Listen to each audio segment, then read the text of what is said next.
내 성공에 방해된다면 당신도 필요 없어. 앞으로 당신은 이 세상에 없는 사람이라고. 40년을 한 남자의 그림자로 살았습니다. 거래처 접대, 명절 선물, 시댁 뒷바라지, 모든 걸 다 했습니다. 하지만 그날 밤 남편의 서재에서 산후조리원 영수증을 발견한 순간 40년의 믿음이 무너졌습니다. 폭우가 쏟아지는 밤 남편은 차를 몰고 외딴 국도로 향했습니다. 절벽 근처에서 벌어진 일은 상상을 초월했습니다. 그녀는 깨달았습니다. 이 남자가 자신을 죽이려 한다는 것을요. 기적적으로 살아남았지만 모든 기억을 잃었습니다. 그리고 충격적인 진실이 하나씩 드러나기 시작했습니다. 사연을 시작하기 전 무료로 할 수 있는 구독과 좋아요 부탁드립니다. 이야기를 찾아주신 고마운 분들께 기쁨과 행복이 가득하시길 바랍니다. 오선에는 오늘도 아침 6시에 눈을 떴습니다. 62살의 나이에도 습관처럼 반복되는 새벽이었죠. 침대 옆자리는 이미 비어 있었습니다. 남편 강지환은 새벽 골프를 나갔는지 아니면 또 회사 일로 일찍 나간 건지 알 수 없었어요. 선혜는 천천히 몸을 일으켰습니다. 거울 속 자신의 얼굴을 보며 한숨을 쉬었죠. 주름이 깊게 패인 이마, 힘없이 처진 눈가. 40년을 한 남자의 그림자로 살아온 세월이 고스란히 얼굴에 새겨져 있었습니다. 그래도 오늘은 좀 나아 보이네. 선혜는 스스로에게 거짓말을 했습니다. 거울을 보는 것조차 버거운 아침이었지만 그래도 살아야 했으니까요. 씻고 옷을 입고 아침밥을 차리는 일. 40년 동안 반복해온 일상이었습니다. 남편 강지환은 자수성가한 건설사 대표였습니다. 맨손으로 시작해 지금의 지환건설을 일군 전설적인 인물이라고 사람들은 말했죠. 하지만 선혜는 알고 있었어요. 그 성공 뒤에 누가 있었는지를요. 거래처 사모님들 챙기기, 명절 선물 준비하기, 중요한 접대 자리 세팅하기. 선혜는 40년 동안 남편의 든든한 뒷배였습니다. 하지만 남편의 입에서 고맙다는 말을 들어본 적은 거의 없었어요. 당연한 거 아니야? 아내가 해야 할 일이잖아. 남편은 늘 그렇게 말했습니다. 선혜의 노력을 당연하게 여겼죠. 그래도 선혜는 참았어요. 사랑하니까요. 아니, 사랑했다고 믿고 싶었으니까요. 오전 10시쯤 선혜는 집안 정리를 하다가 남편의 서재로 향했습니다. 오랜만에 청소를 해야겠다는 생각이 들었거든요. 서재 문을 열자 먼지 냄새가 코를 찔렀습니다. 책장을 닫고 책상을 정리하면서 선혜는 서랍을 하나씩 열어봤어요. 그때였습니다. 서랍 깊숙한 곳에서 낯선 영수증 하나가 눈에 들어왔습니다. 선혜는 무심코 그것을 집어들었죠. 영수증을 펼쳐보는 순간 선혜의 손이 미세하게 떨렸습니다. 강남 프리미엄 산후조리원 VIP 특실 결제 완료 500만 원. 산후조리원이라고요? 선혜는 눈을 의심했습니다. 다시 한번 영수증을 들여다봤어요. 날짜는 1년 전이었습니다. 선혜는 고개를 가로저었죠. 아니야, 이게 무슨... 목소리가 떨렸습니다. 심장이 빠르게 뛰기 시작했어요. 선혜는 다급하게 서랍을 더 뒤적였습니다. 그러다 작은 사진 한 장을 발견했죠. 갓 태어난 듯한 아기의 사진이었습니다. 하얀 포대기에 쌓인 아기는 눈을 감고 있었어요. 통통한 볼, 작은 입술. 선혜는 사진을 움켜쥐고 그 자리에 주저앉았습니다. 다리에 힘이 풀렸거든요. 이게 대체 뭐지? 선혜의 머릿속이 하얘졌습니다. 온갖 생각들이 소용돌이쳤어요. 산후조리원, 아기 사진. 이 둘이 의미하는 건 하나뿐이었습니다. 남편한테 아이가 있다? 선혜는 가슴이 철렁 내려앉는 걸 느꼈습니다. 숨쉬기가 힘들었어요. 벽에 기대어 겨우 숨을 골랐습니다. 손에 든 사진이 땀으로 축축해졌죠. 아니야, 아닐 거야. 분명 오해야. 선혜는 스스로를 다독였습니다. 40년을 함께한 남편이에요. 비록 사랑이 식었다 해도 배신할 사람은 아니라고 믿고 싶었습니다. 하지만 눈앞의 증거는 너무나 명확했어요. 그날 저녁 남편이 집에 돌아왔습니다. 8시가 조금 넘은 시각이었어요. 선혜는 거실 소파에 앉아 남편을 기다리고 있었습니다. 손에는 아침에 발견한 영수증과 사진이 들려 있었죠. 왔어요? 선혜가 먼저 말을 걸었습니다. 목소리를 최대한 평온하게 유지하려 애썼어요. 하지만 속은 이미 뒤죽박죽이었습니다. 남편은 넥타이를 풀며 무심하게 대답했습니다. 응, 회의가 길어져서 늦어졌어. 여보 있잖아. 선혜가 불렀습니다. 남편이 선혜를 돌아봤어요. 선혜는 천천히 손에 든 영수증을 내밀었습니다. 이게 뭐예요? 남편의 표정이 순간 굳었습니다. 찰나의 당황이었지만 선혜는 놓치지 않았어요. 남편의 눈동자가 미세하게 흔들렸거든요. 그게 남편은 잠시 침묵했습니다. 하지만 곧 태연한 표정을 지으며 영수증을 받아들었죠. 아, 이거 거래처 대표 손주 선물이야. 그쪽에서 산후조리원 비용 좀 도와달라고 해서. 손주 선물이요? 선혜의 목소리가 떨렸습니다. 남편의 설명은 그럴듯했어요. 하지만 석연치 않았습니다. 선혜는 아기 사진을 꺼내 남편에게 보여줬죠. 그럼 이 사진은요? 왜 당신 서랍에 있어요? 남편은 사진을 보더니 웃었습니다. 억지로 짜낸 듯한 웃음이었어요. 그것도 그 거래처에서 보내준 거야. 고맙다고. 당신 요즘 예민한 거 아니야? 예민하다고요? 선혜의 목소리가 높아졌습니다. 참고 있던 감정이 터져나왔어요. 40년을 같이 살았는데 내가 당신을 모를 것 같아요? 지금 거짓말하고 있잖아요. 남편의 얼굴이 차갑게 굳었습니다. 더 이상 변명하지 않았어요. 그저 선혜를 차갑게 내려다볼 뿐이었습니다.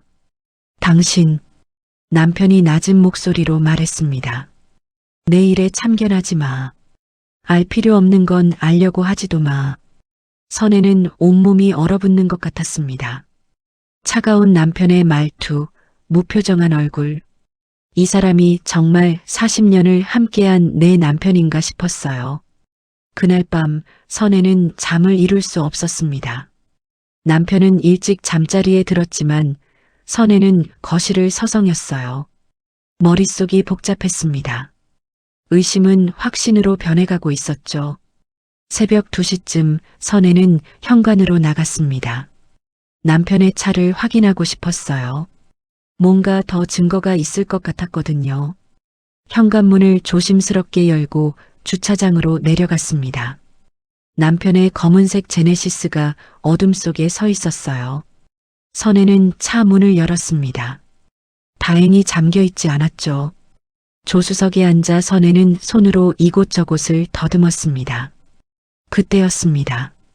조수석 문 옆 수납 공간에서 뭔가 차갑고 단단한 물체가 손에 잡혔어요. 선혜는 그것을 꺼내 들었습니다. 핸드폰 불빛을 비춰보니 립스틱이었죠. 고급스러운 샤넬 립스틱이었습니다. 진한 붉은색이었어요. 선혜는 평생 이런 색을 발라본 적이 없었습니다. 남편이 선혜한테 화장품을 사준 적도 없었고요. 선혜의 손이 부들부들 떨렸습니다. 의심이 확신이 되는 순간이었어요.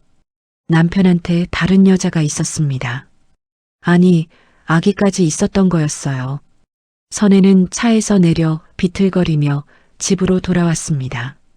하지만 현관문을 열고 들어서는 순간 남편이 거실에 서 있었어요. 어디 갔다 와? 남편의 목소리는 차가웠습니다. 선혜는 손에 든 립스틱을 꼭 쥐었어요. 당신 차에 이게 있던데요. 선혜가 립스틱을 내밀었습니다. 남편은 립스틱을 보더니 한숨을 쉬었어요. 그것도 거래처 사모님이 흘리고 간 거야. 넌 지금 너무 예민해. 거짓말 마세요. 선혜가 소리쳤습니다. 참고 있던 감정이 폭발했어요. 다 알아요.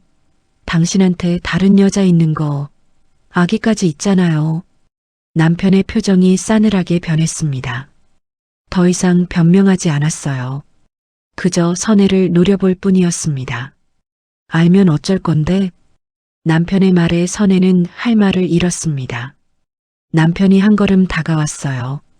바람이나 쐬러 가자. 머리 좀 식혀야겠어. 지금 새벽 2시인데요? 그래서 더 좋잖아. 사람도 없고. 남편은 차 키를 들고 현관으로 나갔습니다. 선혜는 불안한 마음에 남편을 따라 나섰어요. 뭔가 잘못됐다는 느낌이 들었지만 이미 늦었습니다. 차는 어둠 속을 달렸습니다. 비가 내리기 시작했어요. 처음엔 보슬비였지만 점점 굵어졌습니다. 남편은 고속도로로 차를 몰았죠. 강릉 방향이었어요. 어디 가는 거예요? 선혜가 불안한 목소리로 물었습니다. 남편은 대답하지 않았어요. 그저 앞만 보고 운전했습니다. 1시간쯤 지났을까요? 차는 고속도로를 벗어나 외딴 국도로 접어들었습니다. 비는 폭우로 변했어요. 와이퍼가 미친 듯이 움직였지만 앞이 잘 보이지 않았습니다. 여보, 위험해요. 차를 세워요. 선혜가 다급하게 말했습니다. 하지만 남편은 속도를 줄이지 않았어요. 오히려 더 빨리 달렸습니다. 당신 대체 왜 이래요? 선혜가 소리쳤습니다. 그때 남편이 처음으로 선혜를 돌아봤어요. 그의 눈빛은 차가웠습니다. 아니, 광기가 서려 있었죠. 내 성공에 방해된다면 당신도 예외 없어. 남편의 말에 선혜는 온몸이 얼어붙었습니다. 그게 무슨 말이에요? 선혜가 묻기도 전에 남편이 갑자기 핸들을 꺾었습니다. 차가 도로를 벗어났어요. 가드레일을 들이받는 굉음이 울렸습니다. 선혜는 비명을 질렀죠. 차는 절벽 아래로 굴러떨어졌습니다. 나무에 걸려 겨우 멈췄어요. 선혜는 충격으로 정신을 잃었습니다. 마지막으로 본 건 남편의 차갑게 식은 얼굴이었어요. 차가 멈췄습니다. 나무에 걸려 간신히 추락을 면한 상태였어요. 차체가 삐걱거리며 흔들렸습니다. 조금만 더 움직이면 아래로 떨어질 것 같았죠. 선혜는 천천히 눈을 떴습니다. 머리가 깨질 듯 아팠어요. 이마에서 따뜻한 액체가 흘러내렸습니다. 손으로 만져보니 피였죠. 시야가 흐릿했습니다. 제대로 정신을 차릴 수 없었어요. 신음이 새어나왔습니다. 목소리조차 제대로 나오지 않았어요. 선혜는 고개를 돌려 옆자리를 봤습니다. 남편이 거기 있었죠. 핸들에 기댄 채 움직이지 않고 있었어요. 여보. 선혜가 남편을 불렀습니다. 하지만 대답이 없었어요. 선혜는 떨리는 손으로 남편의 팔을 흔들었습니다. 당신, 괜찮아요? 그때 남편이 천천히 고개를 들었습니다. 이마에 피가 흘렀지만 의식은 있는 것 같았어요. 남편은 선혜를 돌아봤습니다. 그의 눈빛은 여전히 차갑고 날카로웠죠. 아직도 살아있네. 남편의 말에 선혜는 소름이 돋았습니다. 살아있다니요? 마치 죽기를 바랐다는 투였어요. 선혜는 온몸이 얼어붙는 것 같았습니다. 당신, 지금 무슨 말을? 시끄러워. 남편이 냉정하게 말을 잘랐습니다. 그는 안전벨트를 풀고 차에서 내렸어요. 빗속에서 차 주변을 살폈습니다. 절벽 아래를 내려다보더니 고개를 끄덕였죠. 선혜는 공포에 휩싸였습니다. 남편이 뭘 하려는 건지 알 것 같았거든요. 차 문을 열려고 했지만 문이 열리지 않았습니다. 충격으로 변형된 것 같았습니다. 여보, 문 좀 열어줘요. 선혜가 다급하게 외쳤습니다. 하지만 남편은 듣지 않았어요. 그는 조수석 문을 억지로 열었습니다. 비가 차 안으로 쏟아져 들어왔죠. 당신, 뭐 하는 거예요? 선혜가 떨리는 목소리로 물었습니다. 남편은 대답 대신 선혜의 가방을 집어들었어요. 그리고 주머니에서 뭔가를 꺼냈습니다. 선혜의 휴대폰이었죠. 이거 필요 없겠지? 남편이 비웃듯 말했습니다. 그는 휴대폰을 주머니에 넣고 선혜의 지갑도 꺼내갔어요. 선혜는 이해할 수 없었습니다. 왜 이러는 거죠? 당신 지금 정신이 있어요? 우리 병원 가야 해요. 선혜가 소리쳤습니다. 하지만 남편은 선혜의 손을 붙잡았어요. 거칠게요. 선혜의 손가락에 낀 옷가락지를 보더니 그것을 빼냈습니다. 이것까지. 옷가락지는 선혜의 어머니 유품이었습니다. 결혼할 때 어머니가 물려주신 거였어요. 선혜는 평생 그걸 끼고 살았습니다. 단 한 번도 뺀 적이 없었죠. 그건 안 돼요.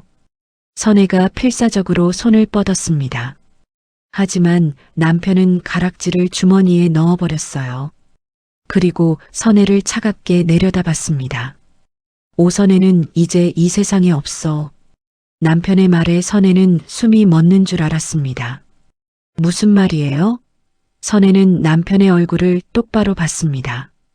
그 순간 깨달았죠. 남편이 진심이라는 걸요. 당신, 미쳤어요? 선혜가 울먹이며 말했습니다. 남편은 대답하지 않았어요. 그저 차 문을 닫고 뒤로 물러섰습니다. 선혜는 다시 문을 열려고 했습니다. 있는 힘을 다해 밀어봤어요. 하지만 문은 꿈쩍도 하지 않았습니다. 선혜는 창문을 두드렸죠. 살려줘요. 제발. 선혜의 목소리는 폭우 소리에 묻혔습니다. 남편은 주머니에서 라이터를 꺼냈어요. 그리고 차 밑으로 기어 들어가더니 연료 탱크 근처에서 뭔가를 했습니다. 잠시 후 작은 불꽃이 보였습니다. 선혜는 공포에 질렸습니다. 불이에요. 남편이 차에 불을 지르고 있었어요. 선혜는 미친 듯이 문을 두드렸습니다. 안 돼, 안 돼. 하지만 소용없었습니다. 불길이 점점 커졌어요. 연기가 차 안으로 스며들기 시작했습니다. 선혜는 기침을 했죠. 숨쉬기가 힘들었어요. 남편은 차에서 멀어졌습니다. 뒤돌아보지도 않았어요. 그저 폭우 속으로 걸어갔습니다. 선혜는 그의 뒷모습을 보며 절규했습니다. 당신 이러면 안 돼요. 하지만 남편은 사라졌습니다. 어둠 속으로 완전히 사라졌어요. 선혜는 혼자 남았습니다. 불길이 번지는 차 안에요. 연기가 자욱했습니다. 선혜는 눈을 뜰 수가 없었어요. 기침이 멈추지 않았습니다. 의식이 흐려졌죠. 이대로 죽는구나. 선혜는 그렇게 생각했습니다.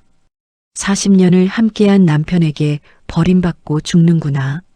선혜는 눈물을 흘렸습니다. 억울했어요. 분했습니다. 하지만 어쩔 수 없었죠. 힘이 없었으니까요. 그때였습니다. 갑자기 하늘에서 쏟아지는 빗물이 선혜의 얼굴을 때렸습니다. 차 유리가 금이 가 있었어요. 빗물이 그 틈으로 새어 들어왔습니다. 차가운 빗물이 선혜의 정신을 깨웠습니다. 아직 안 돼. 선혜는 이를 악물었습니다. 이대로 죽을 순 없었어요. 선혜는 있는 힘을 다해 다시 문을 밀었습니다. 한 번, 두 번, 세 번. 필사적으로 밀었죠. 드디어 문이 열렸습니다. 선혜는 차 밖으로 굴러떨어졌습니다. 온몸이 땅에 부딪혔어요. 아팠습니다. 하지만 살았어요. 선혜는 비틀거리며 일어났습니다. 그 순간 차에서 폭발음이 들렸습니다. 불길이 하늘로 치솟았어요. 선혜는 뒤돌아봤습니다. 차는 완전히 불타고 있었죠. 조금만 늦었어도 그 안에서 타 죽을 뻔했습니다. 선혜는 멍하니 서 있었습니다. 빗속에서요. 온몸이 떨렸어요. 추위 때문인지 공포 때문인지 알 수 없었습니다. 살았어요. 기적적으로 살아났습니다. 하지만 이제 어떻게 해야 하죠? 선혜는 주변을 둘러봤습니다. 캄캄한 밤이었어요. 폭우가 쏟아지고 있었습니다. 도로는 텅 비어 있었죠. 아무도 없었어요. 선혜는 비틀거리며 걷기 시작했습니다. 어디로 가야 할지 몰랐어요. 그저 본능적으로 움직였습니다. 한 걸음 한 걸음. 머리가 어지러웠습니다. 시야가 흐릿했어요. 피가 계속 흘렀습니다. 선혜는 쓰러질 것 같았죠. 하지만 멈출 수 없었습니다. 멈추면 죽을 것 같았거든요. 선혜는 도로를 벗어나 숲으로 들어갔습니다. 나무들이 빗물을 조금 막아줬어요. 선혜는 나무에 기대어 주저앉았습니다. 숨을 골랐습니다. 심장이 터질 것처럼 뛰었어요. 살았어. 나 살았어. 선혜는 스스로에게 되뇌었습니다. 하지만 실감이 나지 않았어요. 이게 현실인가 싶었죠. 남편이 자신을 죽이려 했습니다. 40년을 함께한 남편이요. 선혜는 믿을 수 없었어요. 하지만 사실이었습니다. 분명한 사실이었죠. 선혜는 울음을 터뜨렸습니다. 빗소리에 묻혀 아무도 들을 수 없는 울음이었어요. 선혜는 한참을 울었습니다. 모든 게 억울했어요. 모든 게 원망스러웠습니다. 하지만 울고만 있을 순 없었죠. 살아야 했으니까요. 선혜는 눈물을 닦았습니다. 그리고 다시 일어섰어요. 비틀거리며 걸었습니다. 숲을 헤치고 가시에 찔리면서도 걸었죠. 얼마나 걸었을까요? 시간 감각이 없었습니다. 점점 의식이 흐려졌습니다. 눈앞이 캄캄해졌어요. 선혜는 결국 쓰러지고 말았습니다. 어둠이 선혜를 삼켰습니다. 그렇게 선혜는 기억을 잃었습니다. 자신이 누구인지, 어디서 왔는지 모든 것을요. 이틀이 지났습니다. 강릉에서 10km쯤 떨어진 작은 포구 마을이었어요. 이른 아침 시장은 활기로 가득했습니다. 생선 파는 아주머니들의 호객 소리, 손님들과 흥정하는 목소리가 여기저기서 들렸죠. 박마리는 70살의 억척스러운 여성이었습니다. 시장 한편에서 엄마의 밥상이라는 반찬 가게를 운영하고 있었어요.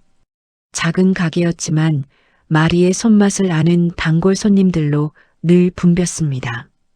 이날도 마리는 새벽부터 일어나 반찬을 준비했어요. 시금치를 데치고 멸치를 볶고 김치를 썰었습니다. 70살의 나이에도 손놀림은 빨랐죠. 아침 6시쯤 마리는 가게 문을 열었습니다. 그리고 밖으로 나와 간판 앞을 쓸었어요. 빗자루를 들고 이리저리 쓸다가 마리는 멈춰 섰습니다. 가게 앞에 누군가 쓰러져 있었어요. 어머, 이게 누구야? 마리는 급히 다가갔습니다.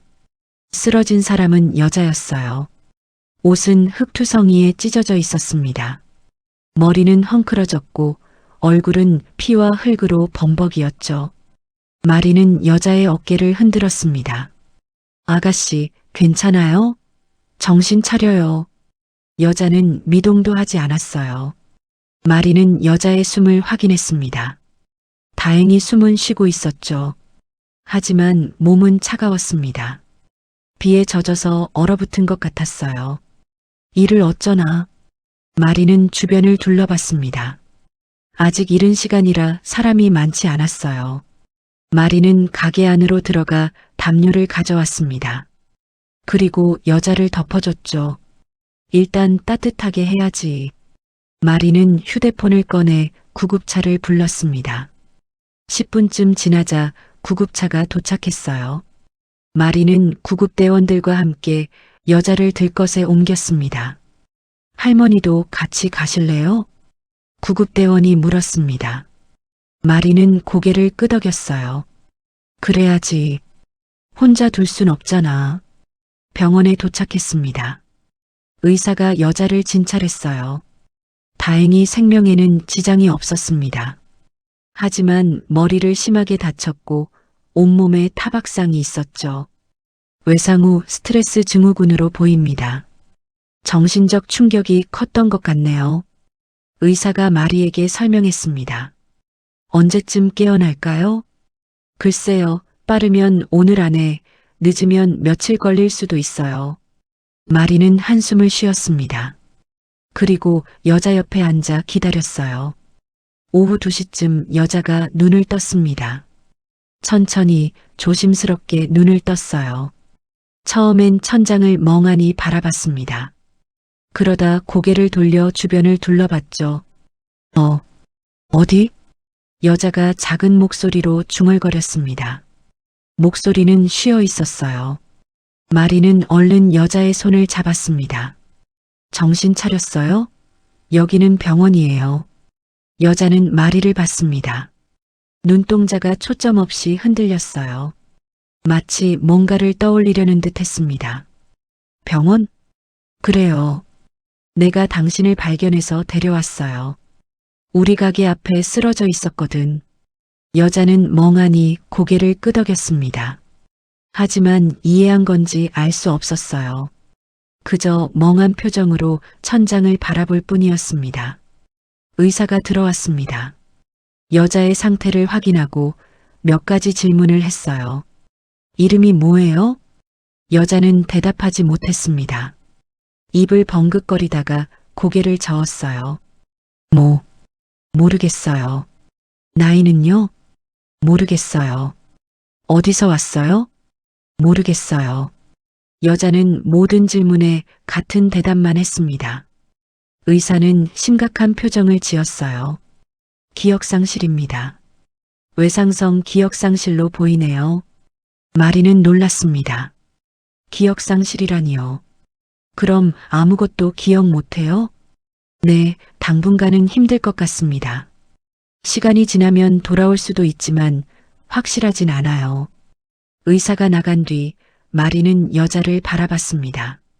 여자는 여전히 멍한 표정으로 누워 있었어요. 눈에는 눈물이 고여 있었습니다. 나는 누구죠? 여자가 떨리는 목소리로 물었습니다. 마리는 가슴이 아팠어요. 자신이 누군지도 모른다니 얼마나 무서울까요? 괜찮아요. 기억은 돌아올 거예요. 마리는 여자의 손을 꼭 잡아줬습니다. 따뜻하게요. 사흘 뒤 여자는 퇴원했습니다. 의사는 특별한 치료는 필요 없다고 했어요. 시간이 약이라고 했죠. 하지만 여자는 갈 곳이 없었습니다. 경찰이 신원 조회를 했지만 아무것도 나오지 않았어요. 신분증도 없고 휴대폰도 없었습니다. 지갑도 없었죠. 손가락에는 가락지 자국만 희미하게 남아 있었어요. 어떡하지? 갈 곳이 없는데. 여자는 불안해했습니다. 병원 복도를 서성이며 손을 비틀었어요. 마리는 그런 여자를 보며 마음이 아팠습니다. 우리 집에 가요. 마리가 말했습니다. 여자는 놀란 눈으로 마리를 봤어요. 네, 혼자 둘 순 없잖아요. 우리 집에 가서 일단 쉬어요. 기억나면 그때 가도 되고. 하지만 저는 괜찮아요. 난 혼자 사는데 사람 하나쯤 있으면 외롭지 않아서 좋아요. 마리는 웃으며 말했습니다. 여자는 눈물을 글썽였어요. 고마웠습니다. 이 세상에 자신 하나 없는데 이렇게 도와주는 사람이 있다니요. 고맙습니다. 정말 고맙습니다. 여자는 고개를 숙여 인사했습니다. 마리는 여자의 등을 토닥여줬어요. 이름이 없으면 불편하겠네. 내가 하나 지어줄까? 네. 우리가 비 오는 날 만났으니. 그래서 연우. 2년 연자의 비우자. 어때? 연우. 여자는 그 이름을 되뇌었습니다. 나쁘지 않았어요. 아니, 좋았습니다. 자신의 이름이 생긴다는 게 신기했죠. 연우. 좋아요. 저는 이제 연우예요. 그래, 연우. 앞으로 잘 지내보자고. 마리는 연우를 데리고 집으로 갔습니다. 마리의 집은 가게 2층에 있었어요. 작고 낡았지만 깨끗하고 따뜻했습니다. 여기서 지내요. 비좁지만 참아요. 아니에요. 너무 좋아요. 연우는 진심으로 말했습니다. 지금 이 순간이 꿈만 같았거든요. 갈 곳 없던 자신에게 집을 내준 마리가 너무 고마웠어요. 내일부터 가게 일 좀 도와줄 수 있어요? 힘들진 않아요. 반찬 담고 손님 응대하고 그런 거. 네, 물론이죠. 연우는 기쁜 마음으로 대답했습니다. 마리에게 조금이라도 보답하고 싶었거든요. 그날 밤 연우는 처음으로 편안하게 잠들었습니다. 하지만 꿈속에서는 여전히 불안했어요. 어둠, 불길, 폭우. 악몽이 연우를 괴롭혔습니다. 연우는 자신이 누군지 몰랐습니다. 어디서 왔는지도 몰랐어요. 하지만 한 가지는 확실했습니다. 뭔가 끔찍한 일이 있었다는 것을요. 연우는 엄마의 밥상에서 일하기 시작했습니다. 첫날 마리는 연우에게 간단한 일을 시켰어요. 반찬통을 닦고 테이블을 닦고 손님이 오면 주문을 받는 일이었습니다. 연우는 열심히 했어요. 마리에게 보답하고 싶었거든요. 하지만 쉽지 않았습니다. 연우야, 저 손님 김치찌개 하나 주문하셨어. 네. 연우는 메모지를 들고 적으려 했어요. 하지만 손이 멈췄습니다. 글자가 낯설었거든요. 김치찌개를 어떻게 쓰는지 몰랐어요. 저기, 이거 어떻게 써요? 연우가 작은 목소리로 물었습니다. 마리는 놀란 얼굴로 연우를 봤어요. 글을 못 써? 잘 모르겠어요. 머릿속이 하얘요. 연우는 부끄러웠습니다. 자신이 글도 모른다니요. 마리는 안타까운 표정을 지었어요. 괜찮아. 천천히 하면 돼. 내가 가르쳐 줄게. 마리는 연우에게 천천히 글자를 알려줬습니다. 김치찌개, 된장찌개, 고등어 조림. 하나하나 적는 법을 가르쳐 줬어요. 연우는 열심히 따라 적었습니다. 계산도 어려웠어요. 2,000원 받으시고 500원 거슬러 드려요. 마리가 손님한테 말했습니다. 연우는 옆에서 지켜봤어요. 2,000원에서 1,500원을 빼면 500원이라는 걸 이해하기 힘들었습니다. 숫자가 머릿속에서 뒤죽박죽이었거든요. 연우야, 계산 좀 해봐. 3,000원 받고 2,000원 거슬러 줘야 하는데. 네. 잠깐만요. 연우는 손가락으로 계산하려 했어요. 하지만 헷갈렸습니다. 3,000원에서 2,000원을 빼면 1,000원인가요? 아니, 맞나요? 1,000원이에요? 그래, 맞아. 연우는 안도했습니다. 하지만 매번 이렇게 느리면 안 될 것 같았어요. 그렇게 일주일이 지났습니다. 연우는 여전히 글쓰기와 계산에 서툴렀어요. 하지만 포기하지 않았습니다. 밤마다 마리가 가르쳐주는 글자를 연습했죠. 숫자도 반복해서 세어봤습니다. 그러던 어느 날이었어요. 마리가 아침 일찍 시장에 나갔습니다. 재료를 사러 간 거였어요. 연우는 혼자 가게를 지키고 있었습니다. 나물 좀 묻혀놓으면 좋겠는데. 마리가 나가기 전에 말했어요. 하지만 시간이 없어서 직접 하지 못했습니다. 연우는 주방을 둘러봤어요. 삶아놓은 시금치가 있었습니다. 내가 해볼까? 연우는 시금치를 꺼냈습니다. 그리고 도마 위에 올렸어요. 칼을 들고 적당한 크기로 썰었습니다. 이상했습니다. 손이 저절로 움직였어요. 칼질이 자연스러웠습니다. 마치 수백 번 해본 것처럼요. 연우는 신기했어요. 내가 이걸 할 줄 알았나? 시금치를 다 썬 연우는 그릇에 담았습니다. 그리고 양념을 준비했어요. 간장, 참기름, 다진 마늘, 깨소금. 연우는 생각도 하지 않고 양념을 넣었습니다. 손이 기억하고 있었어요. 간장은 한 숟가락 반, 참기름은 반 숟가락, 다진 마늘은 조금. 정확한 비율이었습니다. 연우는 숟가락으로 조물조물 묻혔어요. 시금치와 양념이 골고루 섞였습니다. 맛을 봐야겠네. 연우는 시금치를 하나 집어 먹어봤습니다. 고소하고 짭짤했어요. 딱 좋았습니다. 연우는 놀랐어요.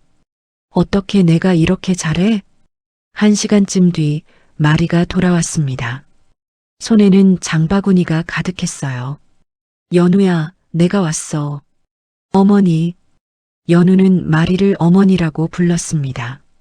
처음엔 할머니라고 불렀는데 마리가 어머니라고 부르라고 했거든요. 연우도 그게 좋았어요. 뭐 하고 있었어? 시금치나물 무쳐봤어요.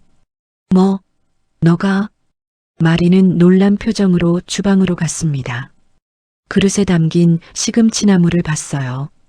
색깔도 좋고 윤기도 났습니다. 이거 내가 한 거야? 네. 그냥 손이 저절로. 마리는 시금치를 하나 집어 먹어봤습니다. 입에 넣는 순간 눈이 커졌어요. 어머, 이게 무슨 맛이야? 엄청 맛있는데? 정말요? 그럼 내가 해놓은 것보다 더 맛있어. 마리는 감탄했습니다. 연우의 손맛이 정말 기가 막혔거든요. 간도 딱 맞고 양념도 골고루 배었어요. 연우야, 너 요리 재능이 있나 보다? 잘 모르겠어요. 그냥 손이 알아서. 연우는 신기했습니다. 자신도 모르게 요리를 할 줄 아는 거예요. 기억은 없지만 몸이 기억하고 있었습니다.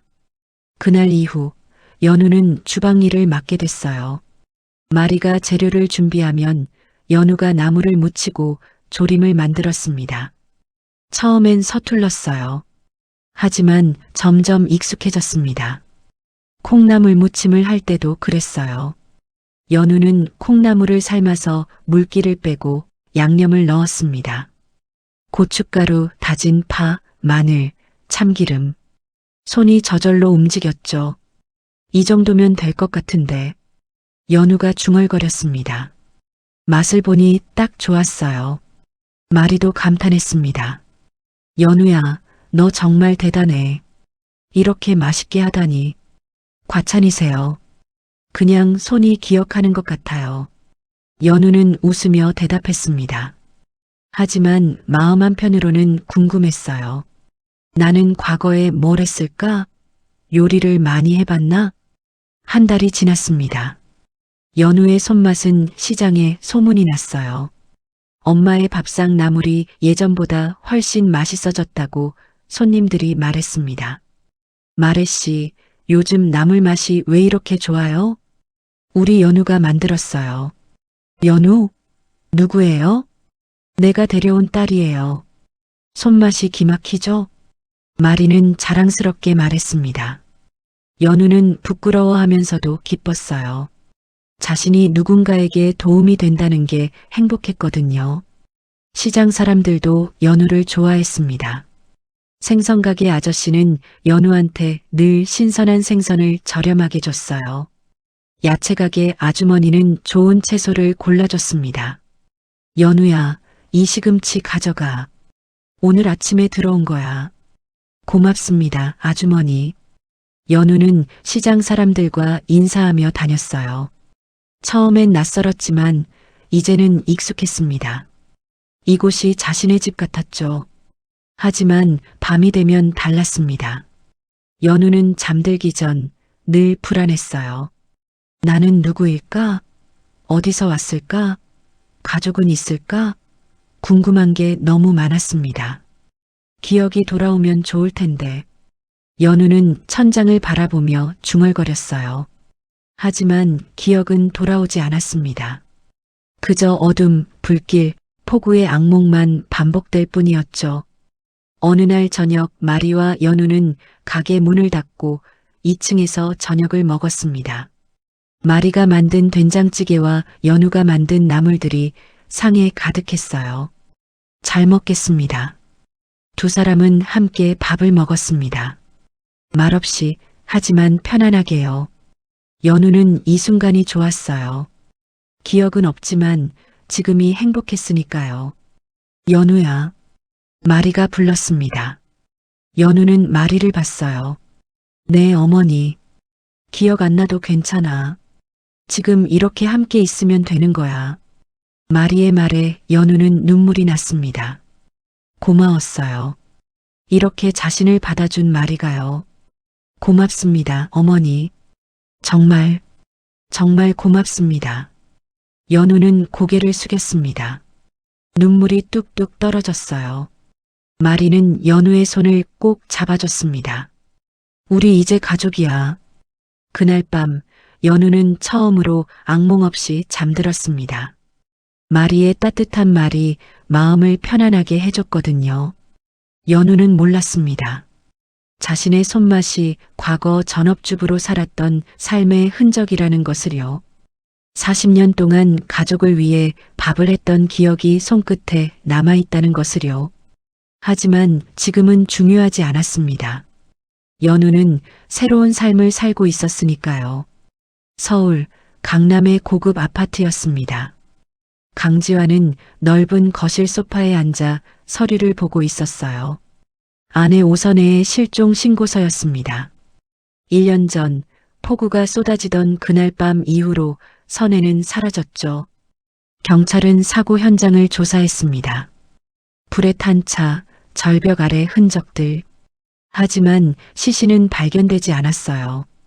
강지환은 경찰에게 말했습니다. 아내가 드라이브를 가고 싶다고 해서 갔는데 차를 잠깐 세워둔 사이에 혼자 어디론가 가버렸어요. 그 뒤로 연락이 안 돼요. 거짓말이었습니다. 능숙한 거짓말이었죠. 경찰은 강지환의 말을 의심하지 않았어요. 유명한 건설사 대표였으니까요. 1년이 지났습니다. 법적으로 실종자는 1년이 지나면 사망 처리를 신청할 수 있었어요. 강지환은 바로 그 절차를 밟았습니다. 오선에 사망 처리 완료. 서류에 도장이 찍혔습니다. 강지환은 서류를 덮었어요. 표정은 무덤덤했습니다. 아무런 감정도 없었죠. 이제 끝이야. 강지환은 중얼거렸습니다. 선혜는 이제 법적으로도 이 세상 사람이 아니었어요. 강지환은 홀가분한 표정으로 일어났습니다. 거실 한쪽에서 여자의 목소리가 들렸어요. 여보, 뭐해? 최유라였습니다. 35살의 세련된 여자였어요. 긴 생머리, 날씬한 몸매, 브랜드 옷으로 치장한 모습. 강지환의 비서였다가 이제는 내연녀가 됐죠. 아, 아무것도 아니야. 강지환은 서류를 서랍에 넣었습니다. 유라는 강지환에게 다가와 팔짱을 꼈어요. 오늘 혼인신고하러 가야죠? 그래, 준비됐어? 당연하죠. 당신 아이를 낳아준 여자인데. 유라는 웃으며 말했습니다. 거실 한쪽에는 아기 침대가 있었어요. 돌이 갓 지난 남자 아기가 자고 있었습니다. 강민준이었죠. 강지환은 아기를 바라봤습니다. 자신의 아들이에요. 늦은 나이에 얻은 귀한 아들이었습니다. 강지환은 만족스러운 표정을 지었어요. 우리 민준이 덕분에 다 이룬 거야. 그러니까 저한테 잘해줘야죠. 유라가 교태를 부렸습니다. 강지환은 유라의 허리를 감싸 안았어요. 걱정 마. 회사 지분도 재산도 다 내 이름으로 넣어줄게. 정말? 그럼. 내 아들을 낳아준 여자인데. 유라는 만족스러운 미소를 지었습니다. 하지만 그 미소 뒤에는 차가운 계산이 숨어 있었어요. 그날 오후 강지환과 유라는 구청에 갔습니다. 혼인신고를 하러요. 창구 직원이 서류를 확인했어요. 신랑 강지환 씨, 신부 최유라 씨 맞으시죠? 네. 축하드립니다. 도장이 찍혔습니다. 강지환과 유라는 법적으로 부부가 됐어요. 유라는 환하게 웃었습니다. 이제 진짜 당신 아내네요. 그래. 앞으로 잘 지내자고. 두 사람은 손을 잡고 구청을 나왔습니다. 강지환의 얼굴에는 만족스러운 표정이 가득했어요. 새 아내, 새 아들. 새로운 인생이었습니다. 하지만 유라의 마음은 달랐습니다. 그날 밤 유라는 혼자 서재에 앉아 있었어요. 강지환은 회사 일로 늦는다고 했습니다. 유라는 서랍을 열었어요. 낡은 사진 한 장을 꺼냈습니다. 사진 속에는 중년 남자가 있었어요. 작업복을 입고 웃고 있는 모습이었습니다. 유라의 아버지였죠. 아빠. 유라는 사진을 쓰다듬었습니다. 눈에 눈물이 고였어요. 20년 전 유라의 아버지는 강지환의 건설 현장에서 일했습니다.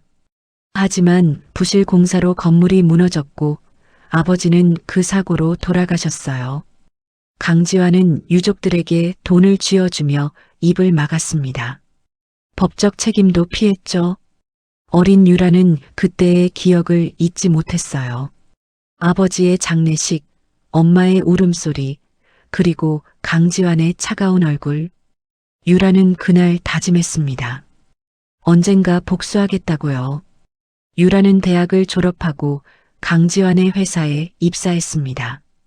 비서로요. 능력을 인정받아 강지환의 개인 비서가 됐죠.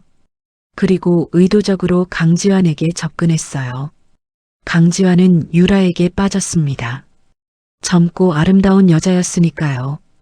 유라는 강지환의 약점을 하나하나 파악했어요. 비자금, 부실 공사 증거, 뇌물 명단, 모든 것을 기록했습니다.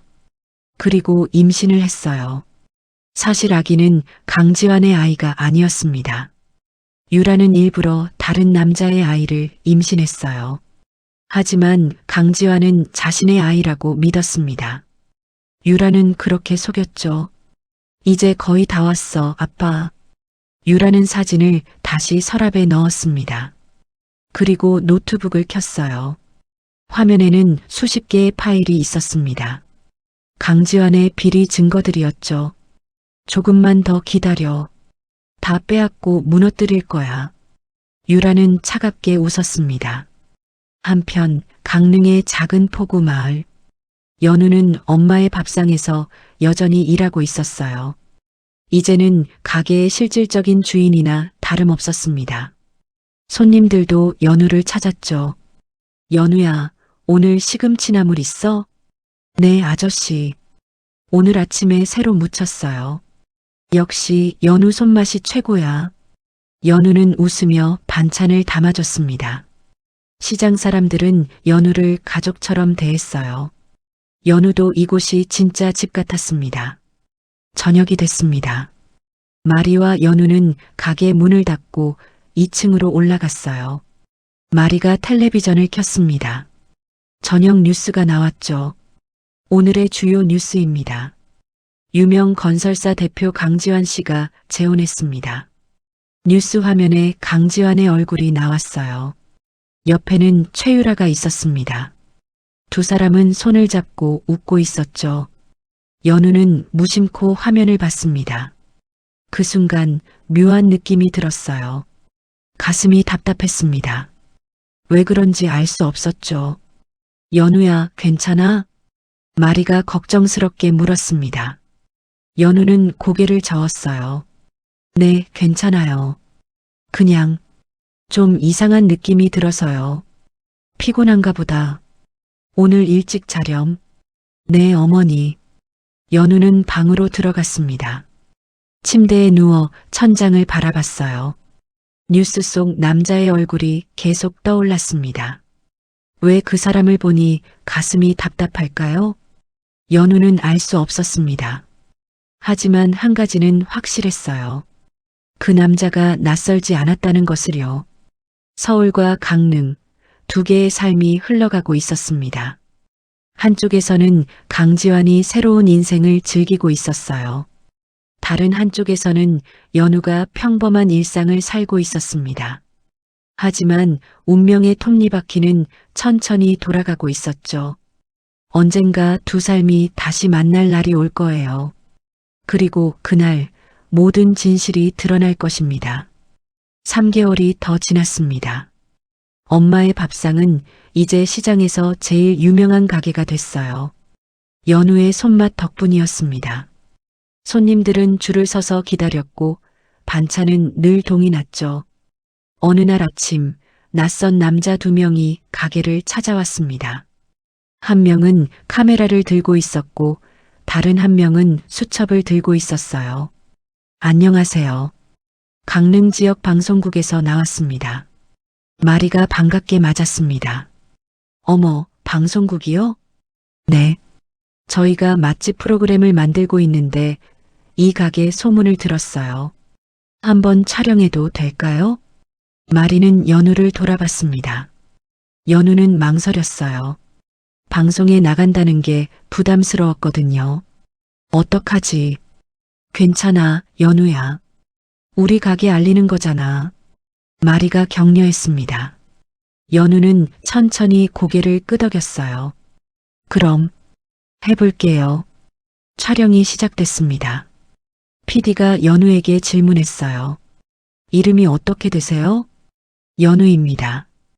여기서 일한 지 얼마나 되셨어요? 넉 달 정도 됐어요. 손맛이 정말 좋다는 소문이 자자한데 비결이 뭐예요? 연우는 잠시 생각했습니다. 비결이라 자신도 잘 몰랐어요. 그냥 손이 기억하는 대로 할 뿐이었습니다. 특별한 건 없어요. 정성껏 만들 뿐이에요. 겸손하시네요. 그런데 특이한 사연이 있다고 들었는데요. PD가 마리를 보며 물었습니다. 마리는 조심스럽게 말했어요. 사실 연우가 기억을 잃었어요. 1년 전쯤 제가 우연히 발견해서 데려왔죠. 카메라가 연우를 클로즈업했습니다. 연우는 어색하게 웃었어요. 네, 기억이 없어요. 그래서 저를 아는 분이 계시면 연락 주시면 좋겠어요. PD는 고개를 끄덕였습니다. 그럼 이렇게 타이틀을 잡을게요. 기억을 잃은 요리사의 마법 같은 손맛. 촬영은 2시간 정도 걸렸어요. 연우가 나물을 무치는 장면, 손님들이 먹는 장면, 마리와 대화하는 장면 등이 찍혔습니다. 촬영이 끝나고 PD가 말했어요. 다음 주 금요일 저녁 7시에 방송됩니다. 꼭 보세요. 네, 고맙습니다. 마리와 연우는 손을 흔들며 배웅했습니다. 일주일 뒤 금요일 저녁, 마리와 연우는 텔레비전 앞에 앉았어요. 시장 사람들도 몇 명 놀러 왔습니다. 모두 기대에 차 있었죠. 드디어 나오네. 저녁 7시 프로그램이 시작됐습니다. 화면에 엄마의 밥상이 나왔어요. 그리고 연우의 얼굴이 클로즈업 됐습니다. 어머, 연우야 나왔다. 마리가 신나서 소리쳤어요. 연우는 부끄러워서 얼굴을 가렸습니다. 화면 속 연우는 나무를 묻히고 있었어요. 손놀림이 능숙했습니다. 자막이 떴죠. 기억을 잃었지만 손맛만은 잊지 않은 신비한 요리사. 와, 멋있다. 시장 사람들이 박수를 쳤습니다. 연우는 웃으며 고개를 숙였어요. 방송이 끝나고 연우는 이상한 기분이 들었습니다. 혹시 이 방송을 보고 자신을 아는 사람이 연락하지 않을까? 가족이 있다면 찾아오지 않을까? 연락 오면 좋겠다. 연우는 작은 목소리로 중얼거렸습니다. 다음 날 아침 가게는 난리가 났습니다. 아침 6시부터 손님들이 줄을 섰어요. 방송을 본 사람들이었습니다. 강릉 시내에서 심지어 서울에서도 손님들이 왔죠. 연우 씨 나물 주세요. 저도요. 마리와 연우는 쉴 틈이 없었습니다. 정신없이 반찬을 담고 계산을 했어요. 오후 2시가 되자 반찬이 모두 떨어졌습니다. 오늘은 여기까지입니다. 죄송합니다. 마리가 손님들에게 사과했습니다. 손님들은 아쉬워했지만 다음에 오겠다고 말했어요. 가게 문을 닫고 마리와 연우는 주저앉았습니다. 어휴, 이렇게 바쁜 건 처음이야. 정말 힘들었어요, 어머니. 두 사람은 웃으며 물을 마셨습니다. 힘들었지만 기분은 좋았어요.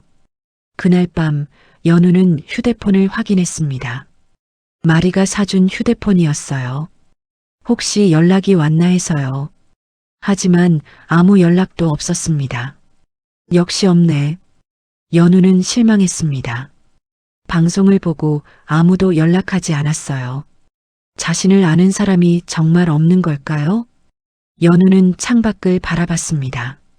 달이 밝았어요. 연우는 달을 보며 생각했습니다. 나는 정말 아무도 없는 사람일까? 그때 가게 밖에서 낯선 소리가 들렸습니다. 찰칵. 사진 찍는 소리였어요. 연우는 창문 쪽을 봤습니다. 하지만 아무도 보이지 않았어요. 뭐지? 연우는 불안한 마음에 커튼을 쳤습니다. 바깥 어둠 속에 한 남자가 서 있었습니다. 검은 양복을 입은 남자였어요. 그는 휴대폰으로 연우의 사진을 찍었습니다. 여러 장을요. 그리고 누군가에게 사진을 전송했죠. 메시지가 함께 갔습니다. 본인 맞습니다. 엄마의 밥상이라는 가게에서 일하고 있습니다. 잠시 후 답장이 왔어요. 확인했다. 계속 지켜보고 있어라. 남자는 휴대폰을 주머니에 넣고 사라졌습니다. 서울 강남의 고급 아파트. 강지환은 서재에 앉아 휴대폰을 보고 있었어요. 화면에는 연우의 사진이 가득했습니다. 가게에서 일하는 모습, 웃는 모습, 손님을 응대하는 모습. 오선에 강지환은 이를 갈았습니다. 죽은 줄 알았던 아내가 살아있었어요. 그것도 방송까지 나와서요. 어떻게 살아있어? 강지환은 당황했습니다. 분명히 차에 불을 질렀는데요. 어떻게 살아났을까요? 하지만 지금 중요한 건 그게 아니었습니다. 선혜가 살아있다는 사실 자체가 문제였어요. 만약 선혜가 기억을 되찾으면 어떻게 될까요? 모든 게 끝장날 거예요. 처리해야 해. 강지환은 휴대폰을 들었습니다. 전화를 걸었어요. 몇 번의 신호음 끝에 상대방이 받았습니다. 저예요. 그 여자 조용히 정리해. 알겠습니다. 통화가 끊겼습니다. 강지환은 휴대폰을 내려놓고 창밖을 바라봤어요. 표정은 차갑고 냉혹했습니다. 이번엔 확실하게. 강지환은 중얼거렸습니다. 한편 연우는 침대에 누워 잠들려고 했습니다. 하지만 마음이 불안했어요. 왜 그런지 알 수 없었습니다. 그냥 뭔가 불길한 느낌이 들었죠. 왜 이렇게 불안하지? 연우는 이불을 끌어당겼습니다. 하지만 잠은 오지 않았어요. 창밖에서 바람 소리가 들렸습니다. 나뭇가지가 창문을 긁는 소리도 들렸죠. 연우는 눈을 감았습니다. 하지만 악몽이 시작됐어요. 어둠, 불길, 폭우. 그리고 차가운 남자의 목소리. 내 성공에 방해된다면 당신도 예외 없어. 연우는 비명을 지르며 깼습니다. 아! 온몸이 땀으로 젖어 있었어요. 심장이 미친 듯이 뛰었습니다. 연우는 가슴을 쓸어내렸죠. 꿈이었어. 그냥 꿈. 하지만 연우는 알고 있었습니다. 그게 단순한 꿈이 아니라는 것을요. 그건 기억의 파편이었습니다. 파리 샤를 드골 공항. 38살의 여성이 탑승 수속을 밟고 있었습니다. 강서연이었어요. 세련된 옷차림에 짧게 자른 머리, 당당한 걸음걸이. 그녀는 파리에서 유명한 미용 아티스트였습니다. 10년 전 서연은 한국을 떠났어요. 아버지 강지환과 싸우고 나서였죠. 당시 28살이던 서연은 아버지의 폭력과 위선을 더 이상 참을 수 없었습니다. 난 아버지 같은 사람이 되고 싶지 않아요. 서연이 소리쳤던 날을 기억했어요. 아버지는 차갑게 말했죠. 그럼 나가. 내 도움 없이 살 수 있는지 해봐. 서연은 정말 나갔습니다. 파리로요. 처음엔 힘들었어요. 하지만 재능과 노력으로 성공했습니다. 이제는 유명 연예인들의 메이크업을 담당하는 아티스트가 됐죠. 10년 동안 한국에 돌아오지 않았습니다. 아버지와 연락도 끊었어요. 하지만 어머니 오선혜와는 가끔 통화했습니다. 어머니는 늘 서연을 그리워했어요. 서연아, 언제 한국 올 거니? 조금만 더 있으면요, 엄마. 서연은 늘 그렇게 대답했습니다. 하지만 돌아갈 생각은 없었어요. 아버지가 있는 한국으로 돌아가고 싶지 않았거든요.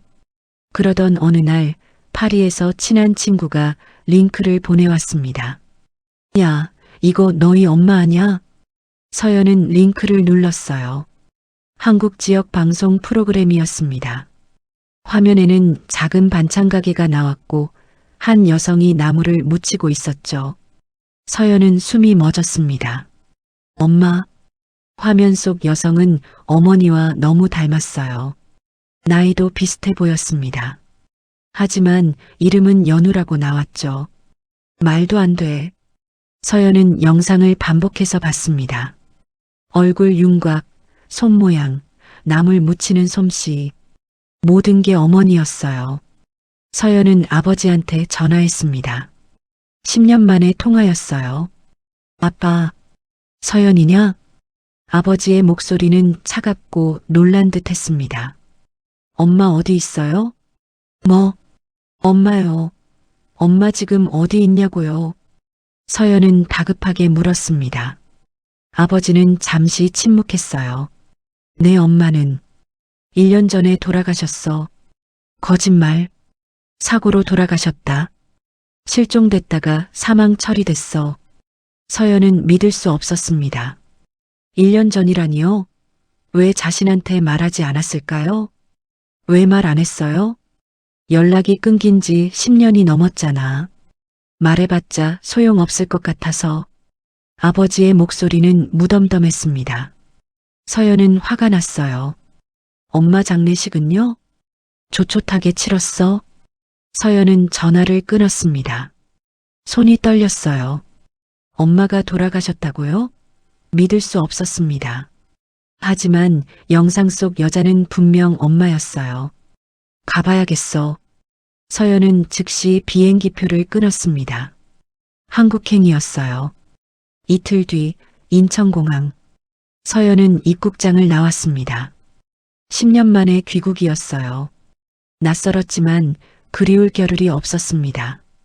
서연은 바로 강릉으로 향했죠. 강릉 포구 마을에 도착한 건 오후 3시쯤이었어요. 서연은 택시에서 내려 시장을 찾아갔습니다. 엄마의 밥상이라는 간판이 보였죠. 여기네. 서연은 떨리는 마음으로 가게 앞에 섰습니다. 가게 안에서 여자의 목소리가 들렸어요. 네, 손님. 시금치나물이요? 잠깐만요. 서연은 가게 문을 열고 들어갔습니다. 그 순간 시간이 멈췄어요. 가게 안에서 나물을 담고 있는 여자. 그녀는 천천히 고개를 들었습니다. 서연과 눈이 마주쳤죠. 엄마.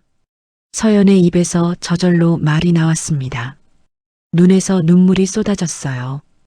여자는 서연을 보며 멍하니 서 있었습니다. 표정은 당황스러웠어요. 마치 서연을 모르는 듯 했죠. 저기, 누구세요? 여자가 조심스럽게 물었습니다. 서연은 가슴이 무너지는 것 같았어요. 엄마, 나야 서연이야. 서연이 다가갔습니다. 하지만 여자는 한 걸음 뒤로 물러났어요. 서연이요? 저는 잘 모르겠는데요. 엄마, 기억 안 나? 내가 엄마 딸이야. 서연의 목소리가 떨렸습니다. 여자는 혼란스러운 표정을 지었어요. 머리를 감싸쥐며 고개를 흔들었습니다. 저는 기억이 없어요. 미안해요. 그때 마리가 주방에서 나왔습니다. 무슨 일이야? 서연은 마리를 봤어요. 할머니, 이분은 제 엄마예요. 뭐? 마리는 놀란 표정으로 연우를 봤습니다. 연우는 여전히 혼란스러워했어요. 저는 이분을 모르는데요. 서연은 주머니에서 휴대폰을 꺼냈습니다. 예전 가족 사진을 보여줬어요. 사진 속에는 젊은 날의 선혜와 어린 서연이 함께 웃고 있었습니다. 봐요, 엄마. 이게 우리야. 기억 안 나? 연우는 사진을 봤습니다. 사진 속 여자는 분명 자신과 닮았어요. 하지만 기억이 나지 않았습니다. 죄송해요. 정말 기억이 안 나요. 서연은 울음을 터뜨렸습니다. 10년 만에 만난 엄마가 자신을 알아보지 못했어요. 왜 기억을 못해? 마리가 조심스럽게 다가왔습니다. 연우가 기억상실이에요. 1년 전에 내가 발견했을 때 아무것도 기억하지 못했어요. 1년 전이요? 서연은 뭔가 이상함을 느꼈습니다. 1년 전 아버지가 엄마가 돌아가셨다고 한 시기였어요. 그럼 아빠가 거짓말을 한 거네요. 서연은 이를 악물었습니다. 아버지가 뭔가 숨기고 있었어요. 아빠가 뭐라고 했는데? 마리가 물었습니다. 서연은 눈물을 닦으며 대답했어요. 아빠가 엄마 1년 전에 죽었다고 했어요. 그 순간 연우의 얼굴이 창백해졌습니다. 아빠라는 단어가 뇌리를 스쳤어요. 그리고 기억의 파편들이 떠올랐습니다. 폭우, 불길, 차가운 목소리. 오선에는 이제 이 세상에 없어. 으아. 연우는 비명을 지르며 머리를 감싸쥐었습니다. 너무 아팠어요. 머릿속이 터질 것 같았습니다. 연우야. 마리가 연우를 붙잡았습니다. 서연도 다급하게 다가갔어요. 엄마, 괜찮아? 연우는 바닥에 주저앉았습니다. 눈에서 눈물이 흘렀어요. 뭔가가 떠오르려 했지만 선명하지 않았습니다. 그저 공포와 고통만 느껴졌죠. 아파. 너무 아파. 서연은 연우를 꼭 안았습니다. 10년 만에 안는 엄마였어요. 비록 엄마는 자신을 기억하지 못했지만 서연은 알고 있었습니다. 이분이 자신의 엄마라는 것을요. 엄마, 괜찮아. 내가 있어. 이제 내가 엄마를 지킬게. 서연은 울면서 말했습니다. 연우는 서연의 품에서 흐느꼈어요. 왜 그런지는 몰랐지만 이 여자가 낯설지 않았습니다. 마치 오래전부터 알고 지낸 사람 같았어요. 미안해요. 기억이 안 나서. 괜찮아요, 엄마. 천천히 기억하면 돼요.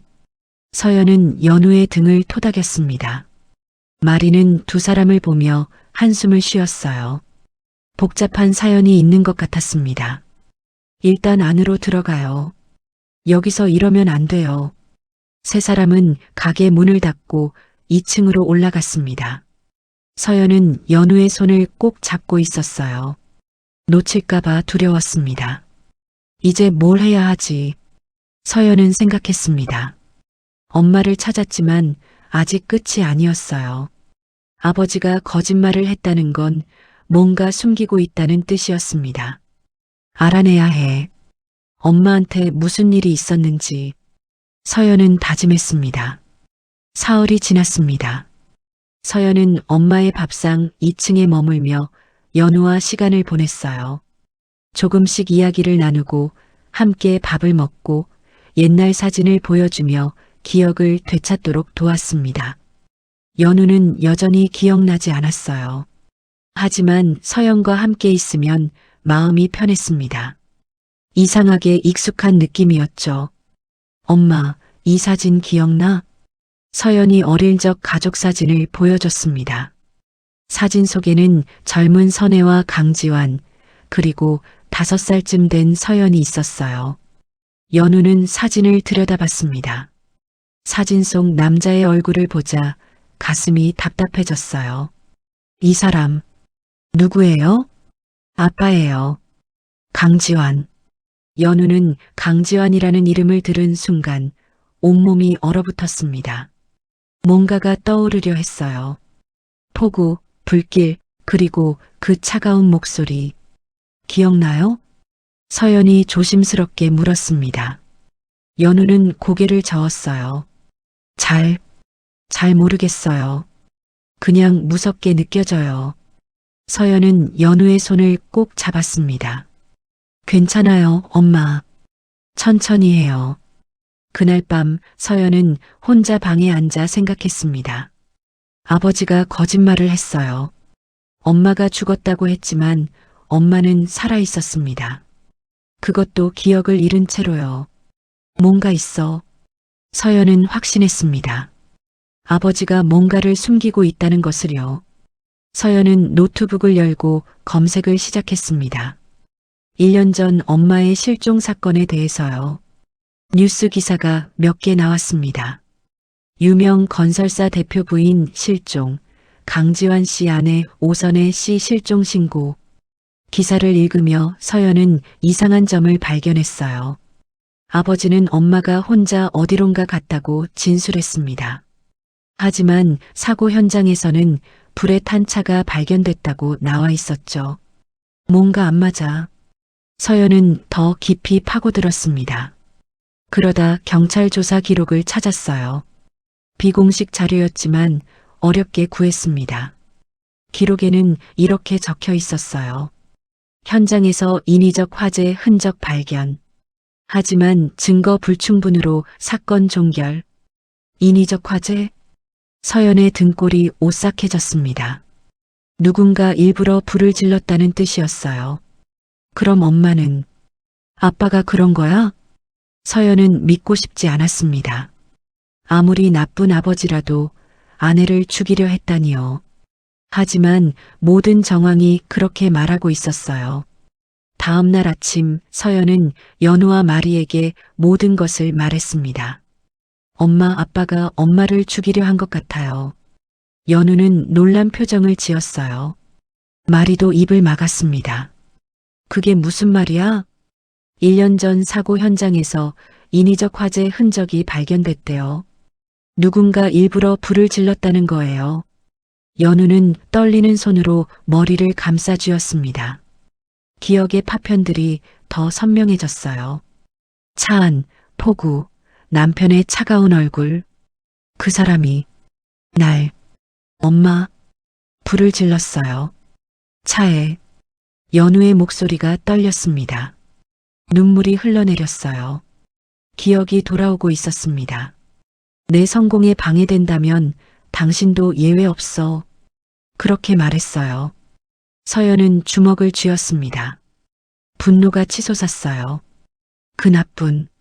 마리는 두 사람을 진정시켰습니다. 일단 진정해요.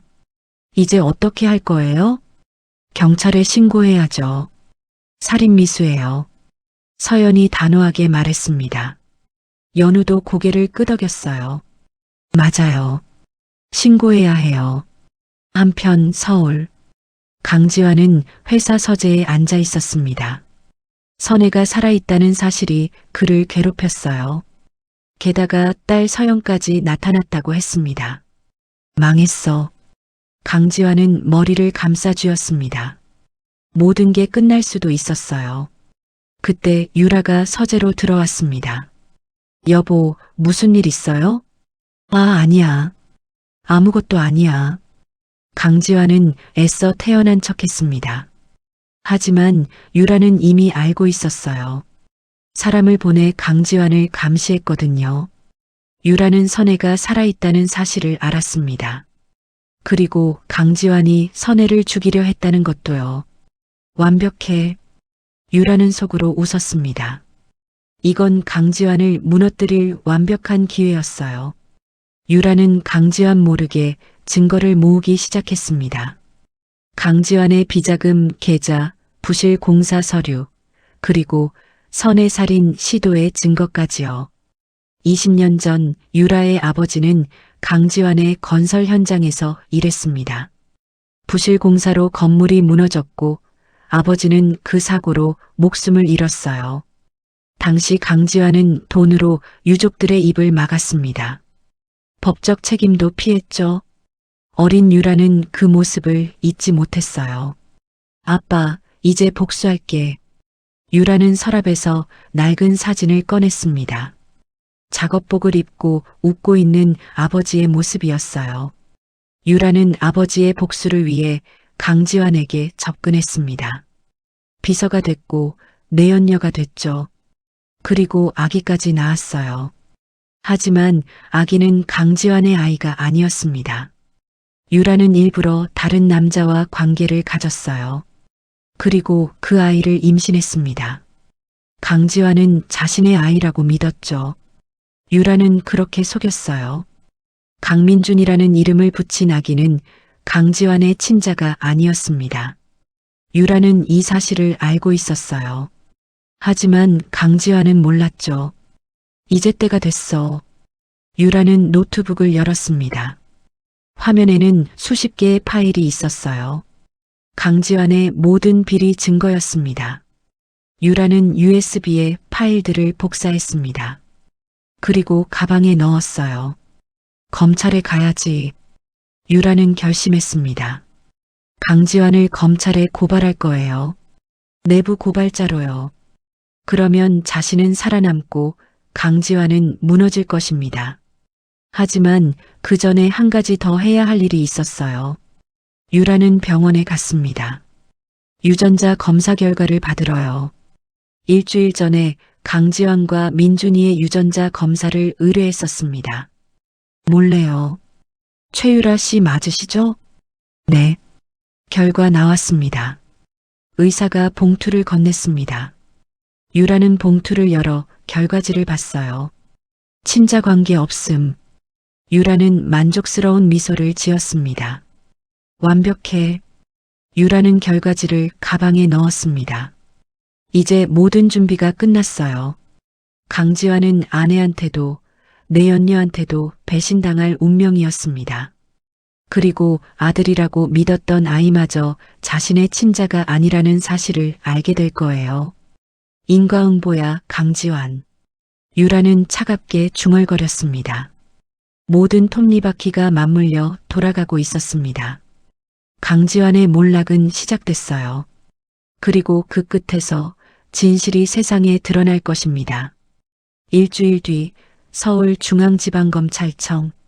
선혜와 서연은 검찰청 건물 앞에 서 있었습니다. 선혜는 떨리는 손으로 가방을 꼭 쥐었어요. 가방 안에는 고소장과 증거 자료가 들어 있었습니다. 괜찮아요, 엄마. 서연이 선혜의 손을 잡았습니다. 선혜는 고개를 끄덕였어요. 괜찮아. 해야 할 일이니까. 두 사람은 건물 안으로 들어갔습니다. 접수 창구에서 고소장을 제출했어요. 강지환을 살인미수와 사망신고 조작 혐의로 고소합니다. 담당 검사가 고소장을 받아들었습니다. 진지한 표정으로 내용을 확인했어요. 증거가 있나요? 네. 사고 현장 사진, 병원 기록, 그리고 제 증언이 있습니다. 선혜가 차분하게 대답했습니다. 검사는 고개를 끄덕였어요. 알겠습니다. 조사를 시작하겠습니다. 선혜와 서연은 검찰청을 나왔습니다. 첫 번째 단계가 끝났어요. 이제 끝날 거예요, 엄마. 그랬으면 좋겠어. 선혜는 하늘을 올려다봤습니다. 마음이 조금 가벼워진 것 같았어요. 같은 시각, 검찰청 다른 층. 최유라가 검사실에 앉아 있었습니다. 앞에는 USB와 두꺼운 서류 뭉치가 놓여 있었어요. 이게 전부 강지환의 비리 증거입니까? 검사가 물었습니다. 유라는 고개를 끄덕였어요. 네. 비자금, 계좌, 부실 공사 서류, 뇌물 명단까지 다 있습니다. 당신은 왜 이걸 제보하는 겁니까? 저는 피해자 유족입니다. 20년 전 강지환의 부실 공사로 제 아버지가 돌아가셨어요. 유라의 목소리는 차가웠습니다. 검사는 서류를 넘기며 고개를 끄덕였어요. 증거가 확실하네요. 바로 수사를 시작하겠습니다. 감사합니다. 유라는 검사실을 나왔습니다. 입가에 차가운 미소가 번졌어요. 이제 끝이야, 강지환. 이틀 뒤 강지환은 검찰 조사를 받으러 소환됐습니다. 검사실에 앉은 강지환은 당황한 표정을 감추지 못했어요. 앞에는 수십 장의 서류가 쌓여 있었습니다. 강지환 씨, 부인 오선혜 씨를 살해하려 한 혐의가 있습니다. 어떻게 생각하십니까? 말도 안 됩니다. 제 아내는 실종됐어요. 강지환이 발끈했습니다. 하지만 검사는 냉정했어요. 오선혜 씨가 직접 고소했습니다. 당신이 차에 불을 질렀다고요. 그건 거짓말입니다. 강지환은 부인했습니다. 하지만 증거는 명확했어요. 사고 현장의 인위적 화재 흔적, 선혜의 증언, 병원 기록까지요. 그리고 이것도 설명해 보시죠. 검사가 다른 서류를 내밀었습니다. 비자금 계좌 내역이었어요. 강지환의 얼굴이 창백해졌습니다. 이건 어디서? 내부 고발자가 제공했습니다. 최유라 씨요. 유라가? 강지환은 믿을 수 없었습니다. 자신의 아내가 자신을 배신했다니요. 부실 공사 증거도 있습니다. 20년 전부터 최근까지요. 검사는 계속해서 증거를 내밀었습니다. 강지환은 할 말을 잃었어요. 모든 게 무너지고 있었습니다. 변호사를 부르겠습니다. 강지환은 떨리는 목소리로 말했습니다. 조사가 끝나고 강지환은 집으로 돌아왔습니다. 기진맥진한 상태였어요. 거실에는 유라가 앉아 있었습니다. 강지환은 유라를 보며 소리쳤어요. 당신이 한 거야? 네, 제가 했어요. 유라는 태연하게 대답했습니다. 강지환은 다가가 유라의 팔을 붙잡았어요. 왜 그런 짓을 한 거야? 20년 전 당신 기억나요? 부실 공사로 무너진 건물? 거기서 죽은 사람 중에 제 아버지가 있었어요. 유라의 말에 강지환은 얼어붙었습니다. 당신은 돈으로 우리 입을 막았죠. 하지만 전 잊지 않았어요. 복수하겠다고 다짐했어요. 그래서 나한테 접근한 거야? 맞아요. 당신을 무너뜨리려고요. 강지환은 비틀거리며 뒤로 물러났습니다. 모든 게 계획이었어요. 유라의 사랑도 아기도 모든 게 거짓이었습니다. 민준이는 우리 아들은 당신 아들 아니에요. 유라가 차갑게 말했습니다. 강지환의 얼굴이 새하얗게 변했어요. 뭐라고? 유전자 검사 결과 나왔어요. 친자 관계 없대요. 유라는 가방에서 서류를 꺼내 강지환에게 던졌습니다. 강지환은 떨리는 손으로 서류를 펼쳤어요. 친자 관계 없음. 이게 무슨... 강지환은 주저앉았습니다. 다리에 힘이 풀렸어요. 모든 게 거짓이었습니다. 사랑도 아들도 모든 게요. 왜 이렇게까지... 당신이 제 아버지한테 한 짓 생각해 보세요. 이게 인과응보예요. 유라는 가방을 들고 집을 나갔습니다. 뒤도 돌아보지 않았어요. 강지환은 바닥에 주저앉아 고개를 떨구었습니다. 눈에서 눈물이 흘렀어요. 모든 것을 잃었습니다. 아내도 회사도 아들이라고 믿었던 아이도요. 내가 뭘 한 거야. 강지환은 중얼거렸습니다. 하지만 이미 늦었어요.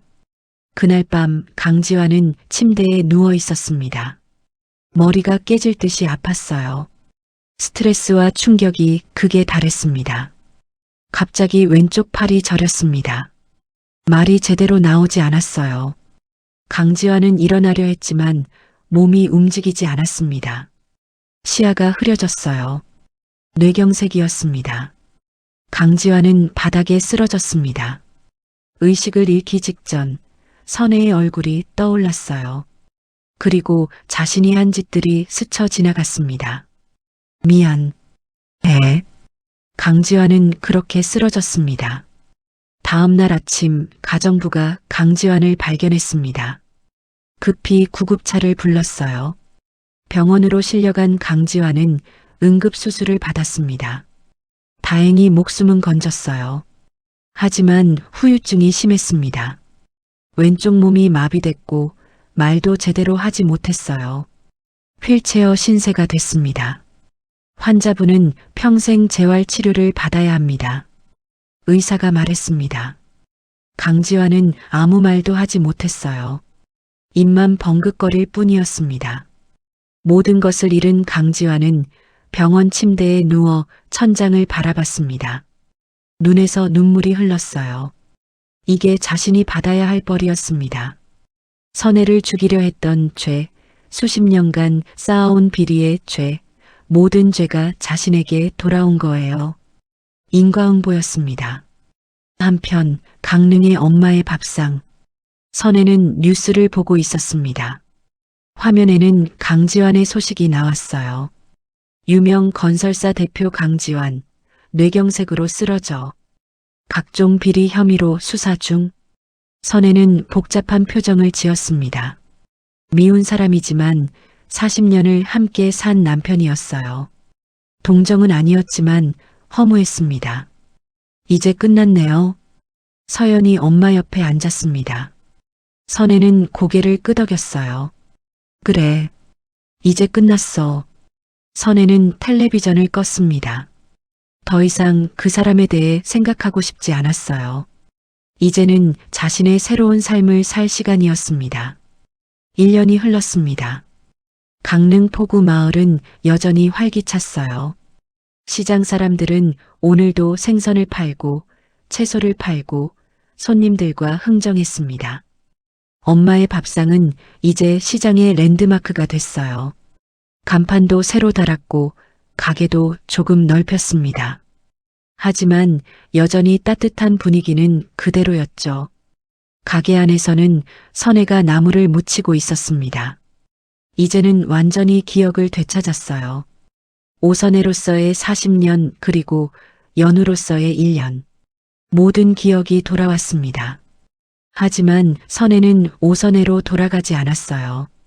법적으로는 오선혜지만 마음은 여전히 연우였습니다. 이곳에서의 삶이 더 행복했거든요. 엄마, 시금치 더 필요해요? 주방에서 서연의 목소리가 들렸습니다. 서연은 1년 전 한국으로 완전히 돌아왔어요. 그리고 시장 한편에 작은 미용실을 차렸습니다. 서연 살롱이라는 이름이었죠. 응, 조금 더 가져와. 선혜가 대답했습니다. 서연은 시금치를 들고 나왔어요. 엄마 옆에서 시금치를 다듬기 시작했습니다. 오늘 손님 많을 것 같아요. 그래, 무슨 날이라도 있어? 아니요. 그냥 날씨가 좋아서요. 두 사람은 웃으며 일했습니다. 편안한 대화였어요. 이제는 정말 가족 같았습니다. 가게 2층에서는 마리가 내려왔어요. 이른한 살이 된 마리는 여전히 건강했습니다. 연우야, 서연아. 점심 준비했어. 네, 어머니. 세 사람은 가게 문을 잠시 닫고 2층으로 올라갔습니다. 마리가 차린 밥상에는 따뜻한 국과 반찬들이 가득했어요. 잘 먹겠습니다. 세 사람은 함께 밥을 먹었습니다.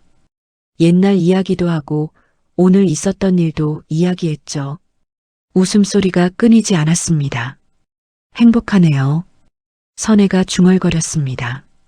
마리와 서연이 선혜를 봤어요. 당연하지. 우리 가족인데. 마리가 웃으며 말했습니다. 선혜는 눈시울이 붉어졌어요. 고마웠습니다. 이렇게 따뜻한 가족을 만나서요. 점심을 먹고 다시 가게 문을 열었습니다. 예상대로 손님들이 줄을 섰어요. 선혜와 서연은 바쁘게 움직였습니다. 오후 4시쯤 가게 앞에 낯선 차가 멈췄습니다. 고급 세단이었어요. 뒷문이 열리고 휠체어가 내려졌습니다. 휠체어에는 한 남자가 앉아 있었어요. 초라한 모습이었습니다. 한쪽 몸이 마비돼 있었고 얼굴은 수척했죠. 강지환이었습니다. 요양보호사가 휠체어를 밀어가게 앞까지 왔어요. 선혜는 가게 안에서 그 모습을 봤습니다. 손이 멈췄어요. 저 사람. 서연도 밖을 봤습니다. 아버지였어요. 1년 만에 보는 아버지는 완전히 달라져 있었습니다. 엄마, 들어오지 못하게 할까요? 서연이 물었습니다. 하지만 선혜는 고개를 저었어요. 아니야. 들어오게 해. 선혜는 가게 문을 열고 나갔습니다. 강지환은 선혜를 올려다봤어요. 눈에는 눈물이 고여 있었습니다. 네. 강지환이 마비된 입으로 간신히 말했습니다. 발음이 부정확했어요. 하지만 선혜는 알아들었습니다. 왜 왔어요? 선혜의 목소리는 차갑지도 따뜻하지도 않았습니다. 그저 담담했어요. 강지환은 고개를 숙였습니다. 눈물이 뚝뚝 떨어졌어요. 미안하다고요? 선혜는 웃었습니다. 쓴웃음이었어요. 40년을 그림자처럼 살게 하고 죽이려고 했으면서 이제 와서 미안하다고요? 강지환은 아무 말도 하지 못했습니다. 그저 고개를 숙이고 울 뿐이었어요. 선혜는 강지환을 내려다봤습니다. 한때는 사랑했던 남자였어요. 하지만 이제는 아무 감정도 없었습니다. 미움도 연민도요. 들어오세요. 선혜가 말했습니다. 요양보호사는 휠체어를 밀어가게 안으로 들어왔어요. 서연은 복잡한 표정으로 아버지를 봤습니다. 앉으세요. 선혜가 테이블 하나를 가리켰습니다. 강지환은 테이블 앞에 앉았어요. 아니, 휠체어에 앉은 채로 테이블 앞에 섰습니다. 선혜는 주방으로 들어갔습니다. 그리고 밥을 퍼고 국을 담고 반찬을 담았어요. 정성스럽게요. 마지막으로 선혜가 직접 무친 시금치나물을 올렸습니다. 선혜는 밥상을 강지환 앞에 놓았습니다.